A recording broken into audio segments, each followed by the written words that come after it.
Tingnan po natin po ang mga salitang ito. These words describe a personality of a person. Ang mga salitang ito ay nagpapakilala sa ugali po ng isang tao.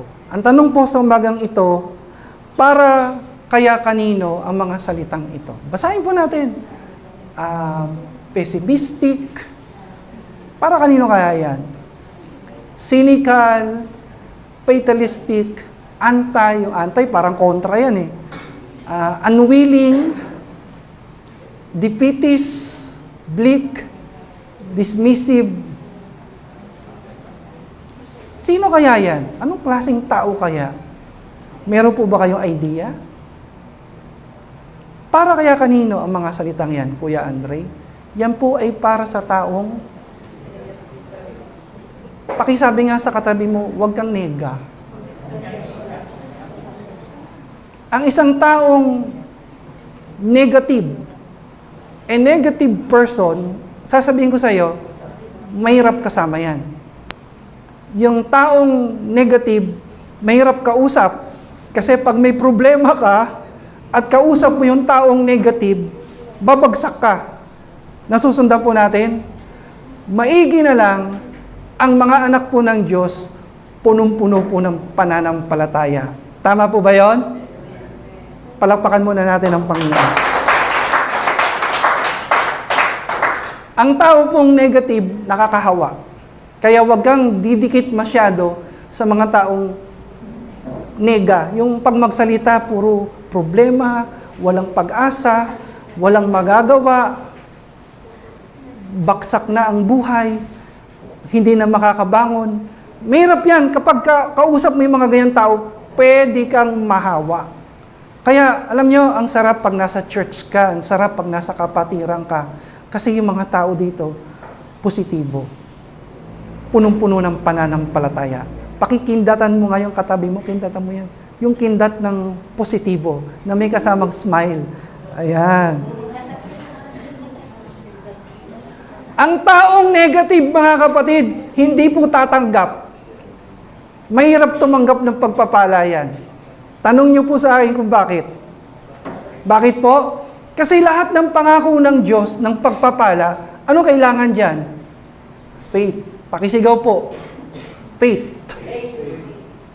Lahat ng pangako ng Panginoon sa pagpapala, biyaya, na tatanggapin natin, for you to receive those promises, ano kailangan mo? You need to exercise your faith. Ngayon, kapag pinangakuan ka ng Panginoon, may mga pangako ang Diyos ng pagpapala, masyado kang negative, hindi ka tatanggap. Kaya pakisiko yung katabi mo, have faith. You must have faith. Naalala niyo po yung kwento po natin nung nakaraan Sunday? Hindi ko po nasabi ito, pero i-insert ko lang po.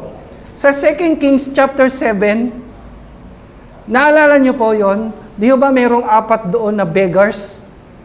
4 na pulubi. Naalala niyo? Nagugutom yung bayan ng Israel. Nagugutom sila, nagugutom. Namamatay na sila sa gutom dahil ginutom sila ng mga kalaban nila. Pinaligiran po yung kanilang syudad. Hindi sila makalabas, hindi sila makapagtrabaho, hindi makabili ng pagkain. Naalala niyo po, ang sabi po ng Biblia, bumaha ng pagpapala. Dahil yung 4 po na beggars, ang sabi nila, kapag nandito lang tayo, mamamatay tayo sa gutom. Pero kung pupunta tayo doon, pwede nila tayong patayin, at least tapos na yung paghihirap natin. Kung pupunta tayo sa kampo ng kalaban natin, pwede tayong kaawaan. Ang nakakatuwa, pagpunta po nila, ano pong sabi doon? Natakot yung mga kalaban kasi akala nila may parating na isang platoon. Kaya pagdating ng 4 na pulubi doon sa kampo ng mga kalaban, naiwan po yung masaganang pagkain, masaganang pagpapala. Nandun yung treasures, nandun yung biyaya. Alam niyo po ba, bago dumating yung pagpapala na yon, nagbigay muna ang Panginoon ng pangako. Alam niyo kasi, bago po dumating yung blessing, nagbibigay muna ang Diyos ng pangako.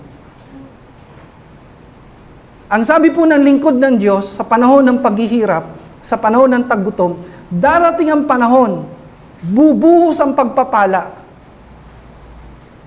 Bubuhos ang biyaya ng Diyos. Matatapos itong kahirapan, matatapos itong taggutom. Yung taong negative, yung gatekeeper, pag sinabing gatekeeper, para yung bantay, parang security guard na nagbabantay sa pinaka-gate ng syudad. Kung sino yung gatekeeper, siya pa yung negative. Pakisabi ulit sa katabi mo, wag kang negative.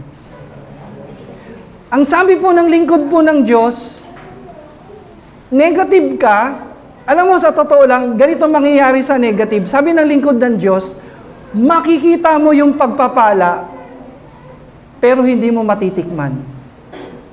Maririnig mo, makikita mo, pinagpapala yung mga tao, pero ikaw, negative ka, hindi ka makakaranas. Alam niyo po nangyari, yung 4 na pulubi, di ba, nakita nila masaganang pagpapala doon sa kampo ng mga kalaban. Ang sabi nila, kung tayo lang, pag nalaman to ng hari, paparusahan tayo.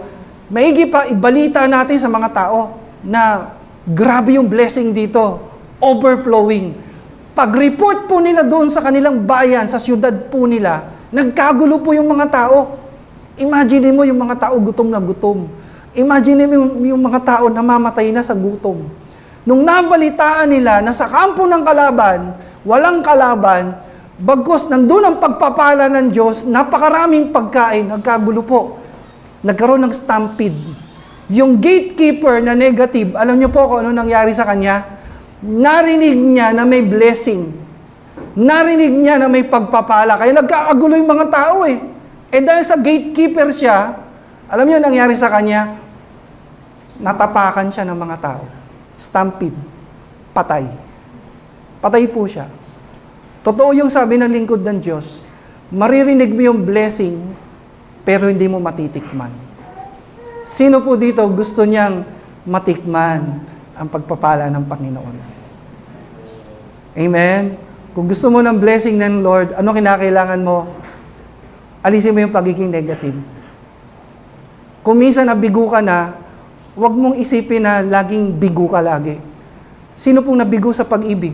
Taas ang kamay. Bigo sa pag-ibig. Minsan yung mga nabibigo sa pag-ibig, dahil naging negative na siya, kasi nabigo siya sa pag-ibig, lahat na lang ng magpapadama sa kanya ng pagmamahal, parang hindi niya na ma-accept kasi, wala, lulukuhin na naman ako nito. Magkaka-problema na naman kami nito. Huwag ang negative. Kasi meron pong nilaan ang Diyos na makakamatch mo talaga. Brother Russell, makakamatch mo talaga. Hindi lahat iiwan ka. Tama po? Hindi lahat lolokohin ka. Hindi lahat hindi mo makakasundo. Have faith. Be positive. God will provide. Halimbawa, minsan naloko ka na sa negosyo. Sino dito naloko na sa negosyo? Na-scam na. Minsan pag tayo na-scam na, para bang lahat na nag-a-approach sa atin na negosyo, isipin ka agad natin, scammer to, lolokohin na naman ako nito. Wag laging ganon. Learn from your mistake. Learn from your mistake. Matuto ka. Ano ba yung mistake mo? Nagbitaw ka agad ng kapital na hindi mo man lang pinag-aralan yung company, hindi mo man lang pinag-aralan yung background ng tao na nagpo-propose ng business sa'yo. Learn from your mistake. Kami po, nagkamali kami minsan pero hindi kami sumuko sa buhay. Hindi kami masyadong tinamaan ng, alam mo yun, masyadong fatalist, masyadong negative. Hindi po. Patuloy kaming nananampalataya na may tao na matino. May matino pa pong tao. Sino pong naniniwala na may matino pa sa mundo? Pakisabi sa katabi mo, kasama ako doon. Kasama ako doon. Kahit sa church, mga kapatid, kung may experience tayo na may mga church na nanakit sa atin, no? Inabuso tayo, ginawan tayo ng hindi tama, hindi lahat po ng church masama. May church po na mabuti. May church po na nagki-care. May concern po sa atin. Kung sa church na pinanggalingan po natin para tayong kinokondemn, para tayong, pag nagsalita sa harapan, para tayong minamaliit. Inaano tayo, para bang ina-underestimate tayo. Meron pong mabuting church. Meron pong nag-i-exist na gawain ng Panginoon ng mga kapatiran na authentic. Pakisabi nga sa katabi mo, kami yun. Kasama kami doon. Ang church po natin, hindi man tayo sa nagmamalaki, hindi po tayo mayaman, hindi po tayo sikat, pero pwede nating sabihin, genuine yung pagmamahal natin. Hindi po namin sinasabi, perfect po kami. Hindi po kami perfect. Pero sa awat biyaya ng Panginoon, nagsisikap kaming gumawa ng mabuti para sa isa't isa. Kung naniniwala po kayo dyan, pwede mo bang palakpakan natin si Lord? Ang ating mga sarili. You must have faith. Kapag may pangako ang Diyos, pakisabi nga, huwag kang mag-alinlangan. Huwag kang matakot. Manampalataya ka. Tingnan yung pangako ng Diyos. Sa Genesis, chapter 12, verse 2 to 3, babasahin po natin. Lalakasan natin yung basa para kay Lord. Okay, ready? Yung mga inaantok, basa ng malakas, tanggal ang antok. Biro lang. So, lakasan po natin yung basa. 1, 2, 3, go. I will make of you a great nation. I will bless you and make your name great. You will be a blessing. I will bless those who bless you, and I will curse him who curses you. All of the families of the earth will be blessed in you. Ang ganda po ng pangako. Ano po pangako dyan? Ang daming pangako dyan. Pangako po ng Diyos, pagpapalain tayo. Bilang mga anak po ng Diyos, kalooban, plano, design, ang purpose po ng Panginoon sa atin, pagpalain tayo. Wala pong anak ng Diyos na inisip ng Panginoon na maghirap. Kapag ang ama mo ay ang Diyos, ang nasa isip niya, paano magaganda buhay mo. Parang magulang. Sino pong mga magulang? Taas ang kamay. Wala tayong ibang inisip kundi kung anong mabuti sa anak natin. Kung ikaw na tao na hindi perpekto, ang isip mo puro kabutihan sa anak mo, gaano pa kaya yung ama natin sa langit? Walang inisip ang ating ama sa langit kundi magkaroon ka ng magandang buhay. Ang tanong lang, sumasampalataya ka ba? Nananalig ka ba? Ang sabi diyan, hindi ka lang niya pagpapalain. Ang sabi diyan, I will bless you and make you a blessing. Grabe po. Ang sabi diyan, pagpapalain kita, sabi ng Diyos, pasasaganahin kita, aalisin ko ang kahirapan sa iyo, aalisin ko ang kadiliman, aalisin ko lungkot, lahat ng sakit na nararamdaman mo, lahat ng kabigatan na nararanasan mo, sabi ng Panginoon, pagpapalain kita. Kung nananalig ka sa salita ng Diyos, pwede ho bang malakas sa palakpak para sa Panginoon? Malakas na pananampalataya, malakas na palakpak.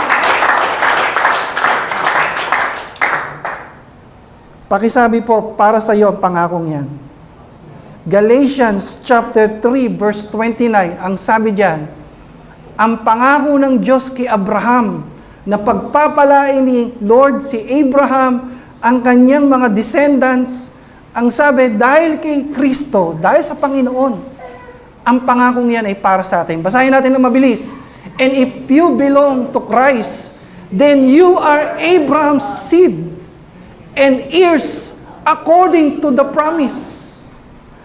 Ang iisipin kasi natin, uy, pastor, sabi kanina, pangako ng Diyos yan kay Abraham. So, hindi naman namin kilala si Abraham. Wala naman kaming lahing Hudyo, lahing Hebreyo. Paano yung pagpapala na yan sa amin? Dahil kay Kristo. Taas po ang kamay ng sumasampalataya sa Panginoong Hesus. Taas po ang kamay ng mga taong tumanggap kay Kristo bilang Panginoon at tagapagligtas. Ang sabi po ng Biblia, tingnan natin sa Tagalog para mas maliwanag. Basahin po natin, 1, 2, 3, go! At dahil kayo'y kay Kristo na, saglit, kay Kristo ka na, ha? Hindi ka na kay Satanas. Pakisabi nga sa katabi mo, hindi ka na para sa dyablo, ha? Huwag mo yan susundin. Huwag mo yan paglilingkuran. Hindi na yan. Hindi na yan ang Panginoon mo. Dati ang Panginoon natin si Satanas, kaya lahat ng kanyang utos at nais ginagawa natin. Pero ngayon, kay Kristo na tayo. Ang sabi diyan, dahil kay Kristo, tuloy natin, kabilang na kayo sa lahi ni Abraham at mga tagapagmana ng mga ipinangako ng Diyos sa kanya. Ang liwanag. Dahil daw kay Kristo, pakisabi nga ng eye to eye, yung tititigan mo yung katabi mo, dahil kay Kristo, sabi mo, tagapagmana ka. Magmamana ka, kapatid. Ano mamanahin mo? Yung mga pangako ng Diyos na pagpapala na binigay kay Abraham, ngayon para sa iyo. Wow. Taas po ang kamay ng gustong pagpalain siya ng Diyos. Wow. At hindi ka lang niya pagpapalain, gagawin ka niya daluyan ng pagpapala. Ito pong illustration na ito, hindi ko po type. Hindi ko po ito gusto. Ang sabi diyan, yung basahan, kahit daw madumi, nagagamit panglinis. Narinig nyo na yan? Yung basahan, madumi siya, pero kahit siya madumi, nagagamit siya, nagiging instrumento siya makapagbigay ng linis sa mga bagay-bagay. Ayoko po yan. Alam niyo kung bakit ayoko siya? Kasi sa illustration na yan, parang okay lang na maging marumi ka. Katulad ng basahan, kahit marumi, nagagawang instrumento, nagiging pagpapala pa rin ng kalinisan. Parang ayoko yan. Kasi para bang hindi ka na namomotivate dyan magpakatino, magpakaayos. Di ba? May mga tao gumagamit ng ganyan. Na, uy, naglilingkod ka sa Diyos? Okay lang yan kahit marumi buhay mo. Naglilingkod ka sa Diyos, sabay mo yung paglilingkod tsaka maruming buhay. Kasi nga yung basahan madumi siya, pero nagiging instrumento ng kalinisan. Agree po ba kayo doon? Ayoko yung illustration na yan. Sino po nang ayaw niya rin yung illustration na yan? Ayoko po yan. Ayoko po. Ito po mas gusto ko. Pakisabi po, vessel. Biblical po yan. That is biblical illustration. Na ang sabi po ng Biblia, tayo po ay vessel. Ganyan po yung vessel. Tapayan. Palayok na hinuhubog ng Panginoon para tayong jar. Na ang sabi po diyan, but we have this treasure in earthen vessels, that the excellency of the power may be of God and not of us. Wow, sabi ng Panginoon sa kanyang salita, you are a vessel. Ikaw ay sisidlan. Ikaw ay hinubog ng Panginoon. At ang sabi po diyan, nagtataglay ka ng treasure. Ang treasure na yan ay ang Panginoon. Huwag mong iisipin na yung sarili mo na para, ay simple lang ako, palayok lang ako, tapayan lang ako, yari ako sa putik, mahina ako. Wag. Tanda mo, hawak ka ng Diyos at nasa loob mo ang Panginoon. Sino pong naniniwala na nananahan sa Kanya ang Panginoon? Kung nananahan sa iyo ang Panginoon, ikaw na pinakamayaman. Kung nananahan sa iyo ang Panginoon, ikaw na ang taong pinakamasagana kasi taglay mo ang Diyos. The source of all blessing, taglay mo. Pwede mo bang sabihin sa self mo, the Lord is with me. He's in me. I am blessed. Kasama ko ang Panginoon na nagmamay-ari ng lahat ng bagay dito sa mundo.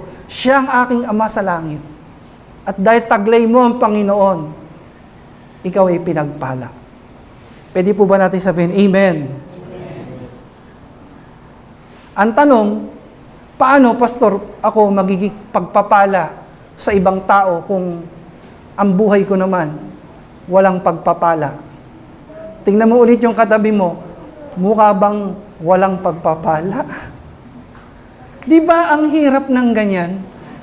How can I be a blessing? How could a person be a blessing kung ang buhay niya walang blessing? Mahirap yan. Pero ito po maganda. Kahit wala kang power, wala kang position, wala kang kasikatan, wala kang maraming pera, pwede ka pa rin maging pagpapala. Bakit? Kasi kahit sa kawalan, tapos nagiging pagpapala ka, babalik sa iyo yun. Yun po kagandahan dyan. Masarap po maging pagpapala. Masarap maging blessing sa ibang tao kasi kahit wala kang blessing ngayon, babalik yun sa iyo. Pakitapik nga sa balikat yung katabi mo. Be a blessing. Kahit naghihirap ka, may trials ka ngayon, may problema ka ngayon, nanghihina ka, nadidiscourage ka, tapikin mo na malakas. Be a blessing. Kasi pag naging pagpapala ka sa ibang tao, ano babalik sa iyo? Babalikan ka ng pagpapala. Titigan mo ngayon siya, babalikan ka ng pagpapala.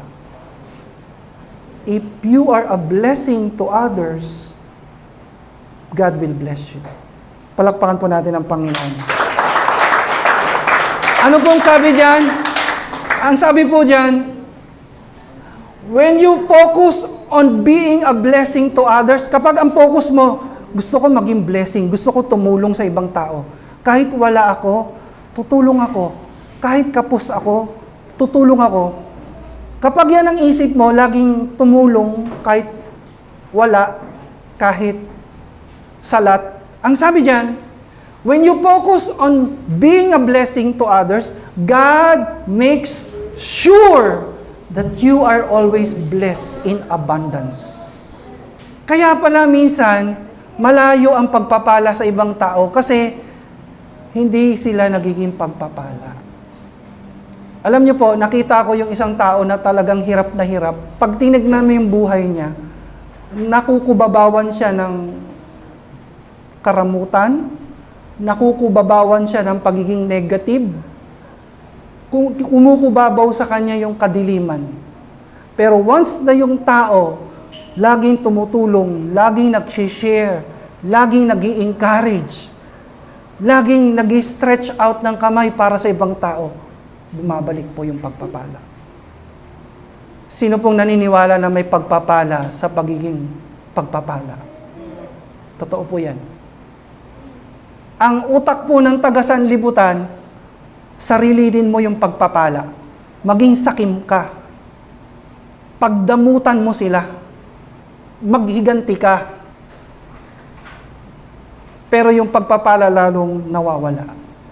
Iba po turo ng Panginoon. Be a blessing. Magtanim ka ng mga pagpapala sa tao. At ang Diyos, babalik niya yan. Siksik, liglig at umaapaw. Amen? Pakismailan mo ngayong katabi mo, sabi mo, Amen. Babalik yan ni Lord. So as we end, tapos na po tayo, simple ways.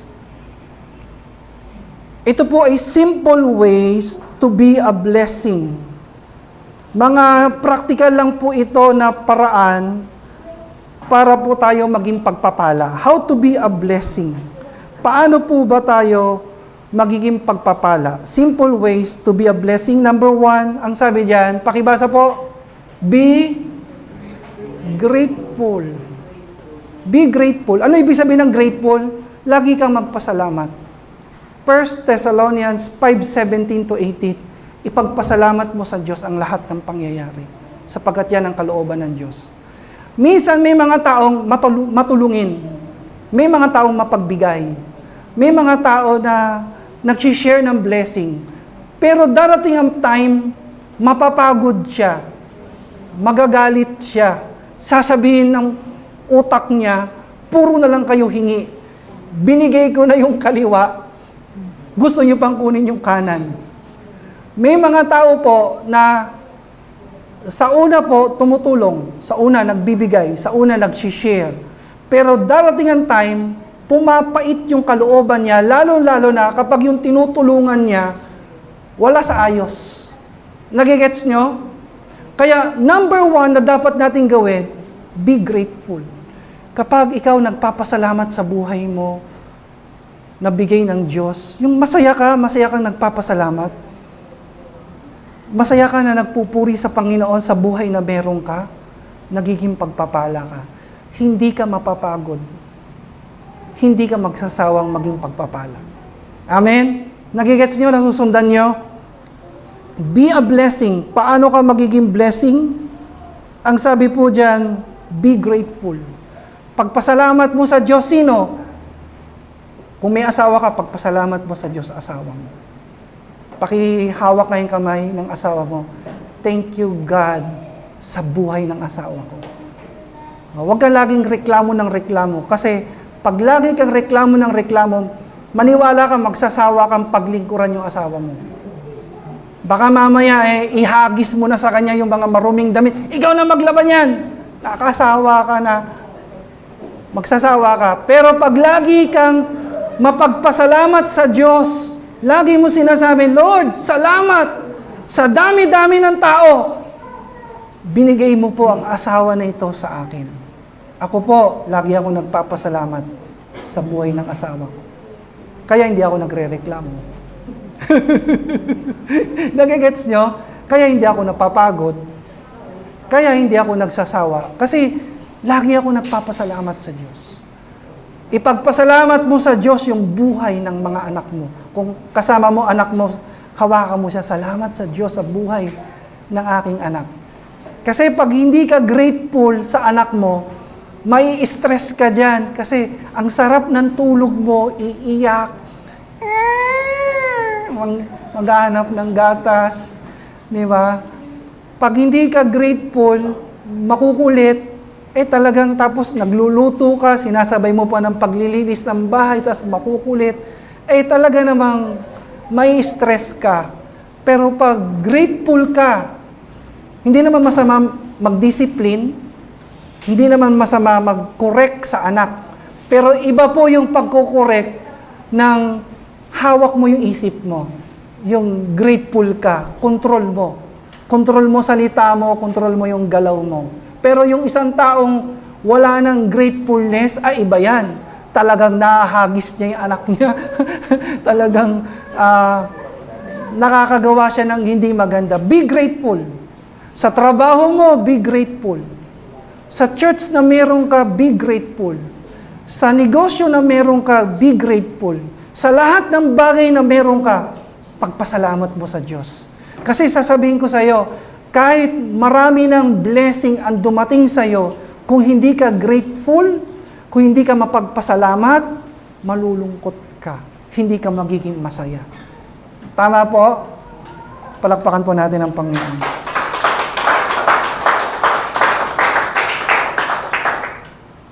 How to be a blessing, ang sabi dyan, number 2, be an encouragement. Hebrews 10:25, lagi tayong magpalakasan ng loob. Pag may mga nagchat-chat sa akin, kahit may problema, palakasan pa rin kami. Encouragement pa rin, binibigay sa isa't isa. Hindi pwede sa church na pag ang isa ay may problema, discourage. Pag binato mo rin siya, yung madi-discourage siya. Wag. Sino pong magaling man-discourage? Yung magaling ka man-discourage. Wag, alisin mo yan. Kasi pag magaling ka mag-discourage, yung tao na kausap mo, panghihinaan yan. Mapaparalyze siya. Papupuno siya ng lungkot o takot. Kaya ang sabi po, how to be a blessing, ugaliin natin na mag-encourage sa tao. Na po, ako po, ang dami pong mga tao na nagsasabi sa akin, ini-encourage nila ako eh. Kung paano ko kayo ini-encourage, ang kagandahan, may man nag-i-encourage sa akin. Meron nga nag-message sa akin nakaraan, sabi sa akin, Pastor, ano man mangyari, hindi ako aalis sa church. parang sinasabi niya, magpapatuloy ako. Di ba nakaka-encourage po yun? Di ba? Minsan may mga tao kapag kinamusta mo, kumusta ka na? Ayoko na mag-church. Ayoko na maglingkod sa Panginoon. Pero ito, ibang klase. Pastor, ano man ang mangyari, dumaan man ako sa pagsubok, dumaan man ako sa kasaganahan, wala nang iwanan to. Magpapatuloy ako sa Panginoon. Encourage one another. May mga mister, may mga lalaki po na minsan discourage sa buhay. Huwag kang papayag na yung asawa mong lalaki ma-discourage. Huwag kang papayag. Kasi po, ganito po kapag ang lalaking asawa mo ma-discourage, maghahanap yan ng encouragement sa iba. Hahanapin niya sa tropa, sa inuman, at minsan ang problema pa niyan, makakita yan ng ibang babae na yun ang mag-i-encourage sa kanya. Papayag ka bang ganun? Kapag ang asawa mo discourage, ikaw mismo na asawa, ikaw ang magpalakas ng loob sa kanya. Tama po ba yon? Yes, of course. Tama po yun. Hindi pwede yung asawa mo makakakuha ng encouragement sa iba, bago sa iba, dito muna sa'yo. Taas nga po ang kamay na agree po dyan. Agree tayo doon. Di ba? Para bang nakakalungkot naman, yung partner in life mo, bagsak na bagsak ang kalooban, bagsak na bagsak yung pananampalataya, hindi makakita sa'yo ng kalakasan. Alam niyo po, sa marriage counseling, pinagbabawal nga po yan. Halimbawa, lalaki ka na may asawa, discourage ka, bawal makipag-usap sa babae na may asawa na discourage din. Kasi doon po nabubuo yung pagkakasala. No? Pag discourage ka, lumapit ka sa Diyos at mag-usap kayong mag-asawa, magpalakasan kayo. Alam niyo po, ang kagandahan po sa amin ni Ate Chris, hindi po perfect yung aming pagsasama, pero we make sure na pag discourage ako, siya talaga nag-encourage sa akin. Ayaw niya na maano ko sa iba, sa mundo, sa sanlibutan. Siya rin po, pag discourage po siya, yayakapin ko yan. Talagang sasabihin ko sa kanya, kaya natin ito. Mahal ka namin. Hindi tayong papabayaan ng Diyos. Di ba ang sarap? Encourage one another. Ang mundo po magulo, ang mundo ay maingay, ang mundo ay maraming binabatong problema sa atin. Sana po sa pamilya natin, doon natin makuha yung encouragement. Be an encourager. Kung ano ginagawa mo sa pamilya mo, gagawin mo rin niya sa church, sa trabaho, at sa ibang tao. Palakpakan po natin ang Panginoon. Maraming ways para i-encourage po natin ang tao. Simpleng text, simpleng tawag, appreciation, kamustahin mo, pasalamatan mo siya, bigyan mo siya ng gift. Maraming paraan. Nasobrahan ka ng ulam, na luto, padalan mo. Hoy, pastor, sobra ako ng luto dito. O, di ba? Nakakaluwag ka, oy, sama kayo. Maghalo-halo tayo doon. Palamig tayo sa SM. Di ba? O, manlilibre ka. Hindi, sabi ko, papalamig lang tayo. Kayo naman. Gumawa ka ng paraan para makapagbigay ka ng encouragement. Pwede po ba yon? Iwasan mo mang-discourage. Kapag may naglilingkod sa Diyos, huwag mo siya i-discourage. Kapag may nag-church, huwag mo siya sabihin na, uy, nag-church ka, baka lumagpas ka na ng langit. Huwag ganun. I-encourage mo siya na mabuti ang ginagawa mo. Keep up the good work. Kapag yung asawa mo naglilingkod sa Diyos, i-encourage mo. Huwag mo siyang kukontrahin. Huwag mo siyang kukontrahin na, puro ka na lang paglilingkod, wala ka ng time sa akin. Diyos ko, hindi naman totoo yun. Kasi, ang paglilingkod lang naman natin, ang highlight po ay Sunday po. Meron po akong kilala na dinidiscourage niya yung asawa niya sa paglilingkod. Alam mo, nangyari sa kanya? Alam mo nangyari sa kanila? Na-discourage yung asawa, hindi na nag-church. O, nung hindi na nag-church, nag-backslide. Bumalik sa dating buhay. Nung bumalik sa dating buhay, kasi hindi na nag-church, bumalik sa pagbibisyo, ng chicks po yung asawa niya. To make the long story short, nagkahiwalay po sila. Kaya kapag ang asawa mo naglilingkod sa Diyos, i-encourage mo siya. At kapag nadi-discourage siya at nalulungkot siya, pinanghihinaan siya, i-motivate mo, i-fire up mo. Sabihin mo sa kanya, tuloy tayo. Kasi pag nagpapatuloy yan sa Panginoon at maalab yan kay Lord, ikaw din ang makikinabang ang pamilya ninyo. Nagigets po nyo? Kapag na-discourage po yung lalaki o babae o partner in life natin, wag po kayong matuwa, may balik po yun sa inyo. May balik po yan. Kapag na-discourage yung isang tao sa paglilingkod, pwede po yan mag-backslide. At kapag nag-backslide po yan, yan po yung inaabangan po ng dyablo. Kung kailan mahina po ang isang anak ng Diyos, diyan po magpapadala ng temptation. Magugulat ka na lang. Mahuhulog yan sa tukso. Kaya, be an encourager. Pakisabi sa katabi mo, be an encourager. Huwag kang huwag kang negative, huwag kang discourager. Kundi dapat encourager ka. Palakpakan po natin ang Panginoon. How to be a blessing, number 3, 4 lang po ito, be excited. Sabi po ng Psalms 100, verse 4, come into His presence with thanksgiving in your heart. Lumapit ka daw sa Diyos ng may excitement. Lagi dapat may excitement. Alam niyo po, nakaka-attract, nakakahawa yung pong mga taong excited. Yung mga taong excited. Pero yung mga taong papatay-patay, aantok-antok, hikab-hikab, ay nakakahawa din po yan. Napag-aralan na po yan ng mga psychologists, nasa isang silid-aralan, kapag may isang naghikab po dyan, maya-maya po, maghihikab na po yan. Nakakahawa yan. Nagigets nyo? Contagious po yan. Kapag sa isang room, excited yung mga tao, masaya yung isa, nagtatawanan, nakakahawa yan. Maya-maya, magtatawanan ng iba. Tingnan yung nakikita ko po, malakas po yung saya po dito eh. At yung antok parang mahina eh, natatalo ng saya. Wow, ang ganda po yan. Be excited sa trabaho mo. Be excited. Kapag excited ka sa trabaho mo, nagiging blessing ka sa mga kasama mo. Huwag kang papasok na parang hihikab-hikab, tatamad-tamad, mabigat ang loob. Pag ako ang amo mo, at nakita ko na tatamad-tamad ka, ay, mahirap yan. Di ba? Para bang, anong problema natin?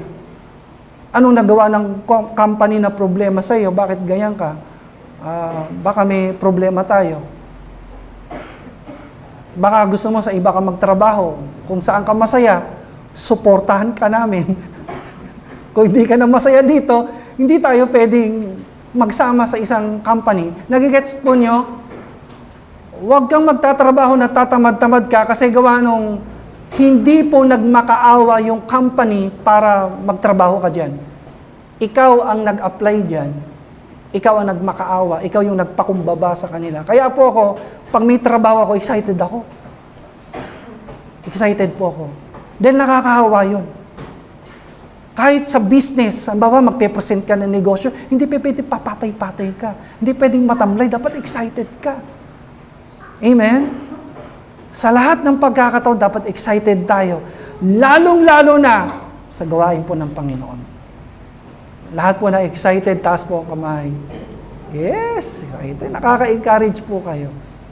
Sana po, wag na po tayong ma-excite sa mga sanlibutan na gawain. Kasi ibang tao, excited sila sa ganyan eh. Halimbawa, pag-church, tinatamad. Pag-simba, tinatamad. Pero pag pinag-usapan, inuman, tagayan, excited yan. Ano kayo pulutan? Sarap mamulutan yan. Wag, sana baligtarin natin. Dapat mas excited tayo kay Lord. Tama po? Wag yung, excited ka sa mga, alam mo yun, mga gawa ng mundo, sanlibutan. Wag doon.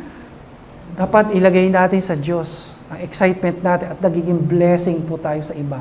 Nakakahawa yun. Nakakahawa. Pakisabi nga sa katabi mo, nakakahawa ka talaga. Oo, nakakahawa ka. Excited ka, kaya excited din ako. No po. Kapag ang partner mo naglilingkod sa Diyos, excited na i-excite ka rin. Kasi nahahawa natin sila. Kapag excited ka na naglilingkod sa Panginoon, nahawa mo pamilya mo. Tingnan niyo po, yung mga pamilya na maalab na naglilingkod, matitrace mo may isa dyan na excited. Lalo-lalo na po kapag excited po parents. Pag excited yung parents sa pag-church, sa pag-worship, sa paglilingkod, pag-awit, pagpupuri sa Diyos, bumababa yun. Nakakahawa yun. Now, ano pa po? Ito na pong huli, how to be a blessing. Ang sabi diyan, be an example. Maging mabuti kang halimbawa. Matthew 5:16, let your light shine before men. Ano ibig sabihin ng maging liwanag ka? Simple lang, wag na wag kang makikipag-compromise. Kung Christian ka, tumayo ka, tatagan mo yung faith mo. Kung anak ka ng Diyos, mamuhay ka bilang anak ng Diyos.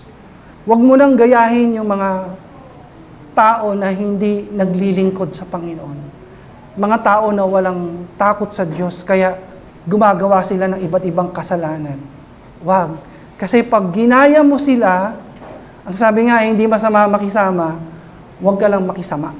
Nakikisama, yung ginagaya mo yung mga gawa nila na kasamaan, ay mahirap yun. Mawawalan sila ng respect sa Panginoon, respect sa iyo, hindi ka nila paniniwalaan. Kaya be an example. Nagiging pagpapala po tayo kapag nagsiset tayo ng example sa ibang mga tao. Amen? Tayo po'y manalangin. Yumuko po tayo saglit, pumikit po tayo, at dumulog po tayo sa paanan ng Panginoon. Panginoon, patawarin niyo po kami kung minsan ay nagiging compromiser po kami dahil sa gusto naming kunin ang loob ng mga tao. Kung minsan, kahit alam na po naming mali, nakikiayon po kami. Forgive us, Lord. Patawarin mo kami kung hindi kami nagiging good example, kung nawawalan kami ng excitement sa mga mabubuting bagay sa paglilingkod sa iyo, Lord. Forgive us. Kung mas excited kami sa sanlibutan, mas excited kami sa mga physical na bagay, sa mga temporal na bagay, Lord, forgive us. Palitan mo yung excitement namin at ito'y maibigay namin sa iyo para kami makahawa. Patawarin mo kami kung ang bibig na ito ay nagiging bibig na nakakapag-discourage sa tao. Nagiging mouthpiece kami ng kaaway. Forgive us, Lord, kung nagiging ungrateful po kami. Kung nagiging masyado kaming mareklamo sa buhay. Marami kaming reklamo, marami kaming mga hinaing. Patawarin mo kami. At dahil sa pagrereklamo namin, hindi nanakaw ng dyablo yung aming joy, yung aming peace, yung aming kasiyahan, Panginoon. Patawarin mo kami kung masyado kaming negative. Na kahit naririnig na po namin yung mga pagpapala mo, naririnig na namin yung mga pangako mo sa amin, Lord, masyado kaming na-trauma na sa mga past experience po namin. Kaya patawarin mo kami, bagkus punuin mo kami ng pananampalataya, Lord. Lagi po namin tatandaan, we will always remember that you are our Father. And we are your vessel, your clay. Patuloy mo kami i-mold. Patuloy mo kami hubugin upang ikaw ang siyang mahayag sa amin at maging pagpapala sa ibang tao sa kapurihan mo. Sa pangalan ni Jesus. Amen.